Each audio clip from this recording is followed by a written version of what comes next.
साथीहरू, Facebook monetisation यात्रा चाहिँ कस्तो चल्दैछ हजुरहरूको? अनि कतिको जोस जाँगर गरेर अगाडि बढ्दै हुनुहुन्छ? आउनुहोस् है त एकछिन गफ गरौँ। सो वेलकम छ साथीहरू मेरो नयाँ मिनी ब्लगमा।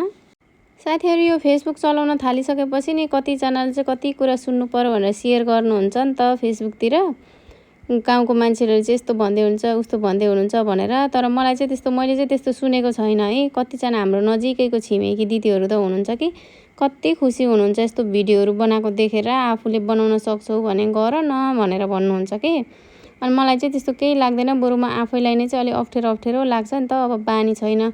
मैले यो फेसबुकमा एकदमै निरन्तर गरेर लागेको चाहिँ 15 दिन भयो होला कि। डेली भिडियोहरू हाल्न थालेको अलि जाँगर गरेर। खासै भ्युज त आउँदैन तर पनि एकदमै मेहनत गर्दैछु। साथीहरू, तपाईँहरू पनि फेसबुकमा अघि बढ्दै हुनुहुन्छ भने चाहिँ कसले के भन्छ, गाउँ छिमेकीले के भन्छ त्यस्तो कुराको पछि चाहिँ नलाग्नु है। मेन भनेको आफ्नो घर फ्यामिली, आफ्नो हस्बेन्ड, आफ्नो फ्यामिली, बुवा आमा हो कि उहाँहरूले साथ दिनुहुन्छ। उहाँहरूलाई केही फरक पर्दैन भने चाहिँ गाउँको मान्छेले केही भनेर फरक पर्दैन क्या।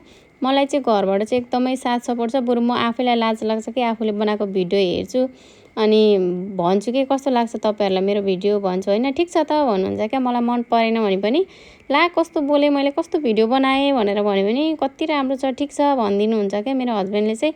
अनि कति खुसी लाग्छ क्या, बनाउन जाँगर पनि चल्छ। अनि बरु कहिले कहिले फेसबुकमै भिडियोहरू भ्युज नगएको देखेर चाहिँ एकदमै अल्छी लागेर मनै मरेर आउँछ कि। हुन त भर्खरै सुरुवात त छ। मान्छेहरूले कुनै जब गर्दाखेरि त आफ्नो स्यालेरी पाउनको लागि 1 महिना कुर्नुपर्छ भनेपछि सफलता पाउन त टाइम लाग्छ होला जस्तो लाग्छ। अनि म पनि कन्टिन्यू गर्दैछु। अनि कतिजनाले चाहिँ आजकल फेसबुकमा पैसा कमाइन्छ भनेर जसले पनि यस्तो गर्छन् भनेर भन्नुहुन्छ कि।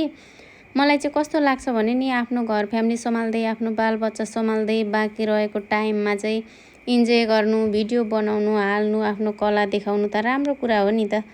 अब फेरि आफ्नो बोली बिकाएर चाहिँ 2 पैसा आउँछ भने, 2-4 पैसा आउँछ भने पैसाको आवश्यकता त कसलाई चाहिँ हुँदैन होला के।